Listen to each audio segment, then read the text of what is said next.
Ghost of Yotei is shaping up to be one of the most exciting samurai-inspired games that we've seen in years. With its mysterious setting, cinematic visuals, and a blend of grounded history and supernatural folklore, it's already got players buzzing. And now that reviews are starting to drop and people are finally getting hands-on impressions, this is the perfect time to break it all down. From the story of Atsu's revenge, the combat systems and open-world design, to the cultural roots that make it feel so unique, here's everything you need to know before you dive in on October 2nd. And so at the heart of Ghost of Yotei is its protagonist, Atsu, and her story is what makes the game more than just another samurai adventure. 16 years before the events of the game, Atsu's world was shattered. Her family was massacred by the brutal Yotei Six under the leadership of the ruthless Lord Sato. Her home was burned, her childhood ripped away, and she was left for dead. And so that night defined her life, but it didn't end it. When the game begins, Atsu returns to Izo, what we know today as Hokkaido, with vengeance as her only purpose. But she isn't a noble samurai bound by codes of honor. She's an outsider, a mercenary, someone who must carve her own path in the shadows. And that's exactly what makes her so compelling. Atsu leans into fear and superstition, adopting the identity of a vengeful spirit. To her enemies, she's not just a swordswoman, she's a myth come to life. And the structure of the story revolves around the Yotei Six. These aren't just faceless villains waiting for their turn to die. Each one rules over their territory with a distinct personality, fighting style, and thematic presence. And here's where it gets interesting. You don't have to face them in a strict order. The developers have confirmed you'll be able to choose who to hunt first, letting you shape your own path of revenge. And so this non-linear storytelling isn't just a design gimmick, it's a reflection of Atsu herself. Her journey is personal, fragmented, and defined by choice. And every time you take one of them down, the legend of the ghost grows. And now most games in this genre put you in the shoes of a noble warrior, someone tethered to their clan, their honor, or their duty. Atsu is the opposite. She has no legacy to uphold, no samurai code to follow. She's a survivor, someone defined by loss, anger, and sheer determination. That difference is why people are already connecting with her. She feels raw and human, but also unpredictable. She's not a perfect hero, she's flawed, scarred, and constantly balancing the line between justice and obsession. And the game leans into that duality. Previews and early reviews note that the more you play into stealth, intimidation, and fear tactics, the more her reputation as a ghost spreads. And so enemies whisper about her in fear. Civilians debate whether she's even human, and Atsu becomes more than just a mercenary, she becomes a living legend. And her story isn't simply about killing the Yotei Six, it's about what vengeance does to a person and whether chasing justice is worth the cost. And so that narrative weight is what makes her stand out compared to other protagonists in this genre. And now what's been shown so far makes it clear that Ghost of Yotei is trying to balance cinematic samurai combat with freedom approach. The developers have revealed that combat is precise and weighty. Every swing looks deliberate, and from the previews, it's clear this isn't a button masher. Atsu's arsenal includes the katana, the heavy greatsword, dual blades, a chain and sickle weapon, and a spear. And now what stands out from early impressions is how dynamic enemies can be. Reviewers have mentioned that they'll disarm you, pick up drop weapons, or switch styles mid-fight. And so that unpredictability seems to make every duel feel tense, especially against the Yotei Six, who each have their own mechanics and themes. And stealth has been a big focus in the trailers and previews as well. Players can use tall grass, rooftops, and shadows to stalk their enemies. A unique mechanic that's been highlighted is the interrogation system. Instead of killing everyone, you can capture foes and extract information. Reviewers have pointed out that this adds a layer of strategy, making stealth not just about eliminating enemies quickly, but about gathering clues and shaping the world around you. And speaking of clues, exploration looks to be one of the most ambitious aspects of this game. One feature that's been confirmed is the campsite system.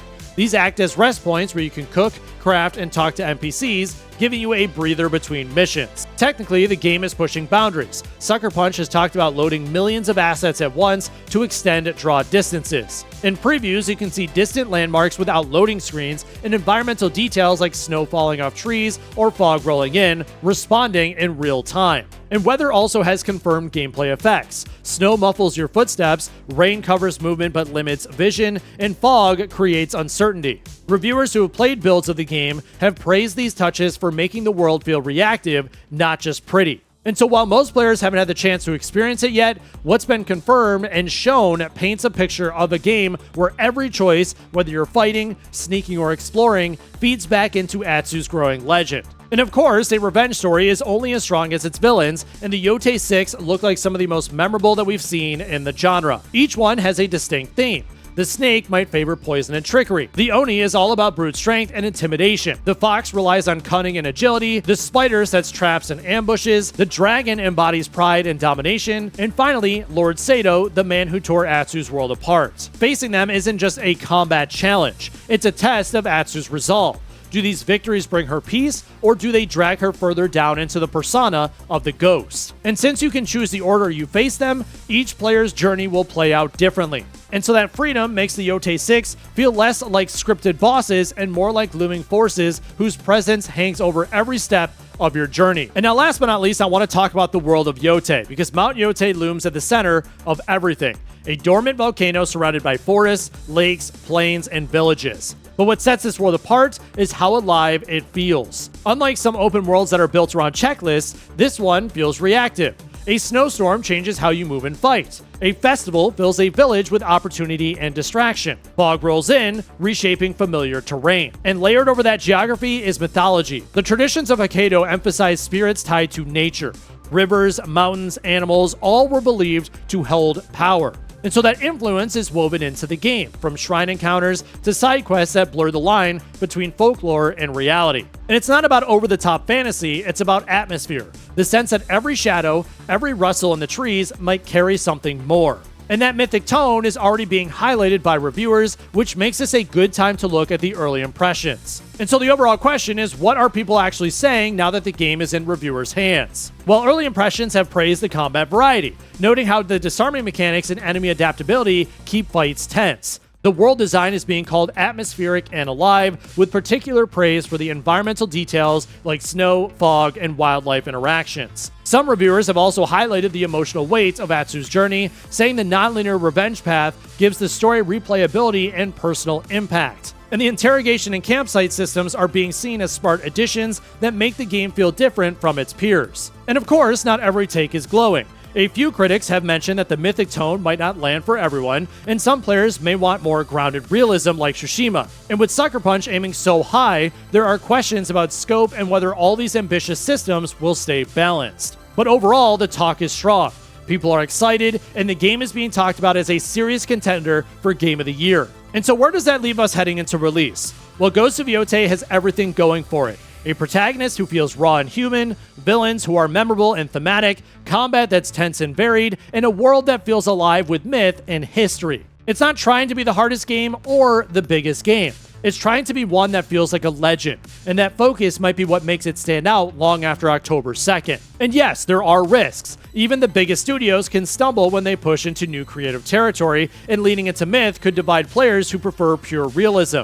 But if the execution holds, Ghost of Yotei could absolutely be one of PlayStation's defining releases of the year. And so before you dive in, here's the takeaway. Ghost of Yotei isn't just another samurai game. It's a revenge story where every duel, every whisper, and every shadow builds the legend of Atsu. And that's exactly what makes it so exciting. So my overall question to you is, what do you think of Ghost of Yotei so far from all the reviews, early on impressions, the gameplay that you've seen on YouTube? Are you excited for it? Will you be playing on day one? Or are you going to wait a little bit to see what everybody says once the game is released? Let me know in the comments down below. If you guys did enjoy this video, make sure to leave a thumbs up. Hit that subscribe button if you're new, as I will continue to make more gaming news videos just like this one. Until next time.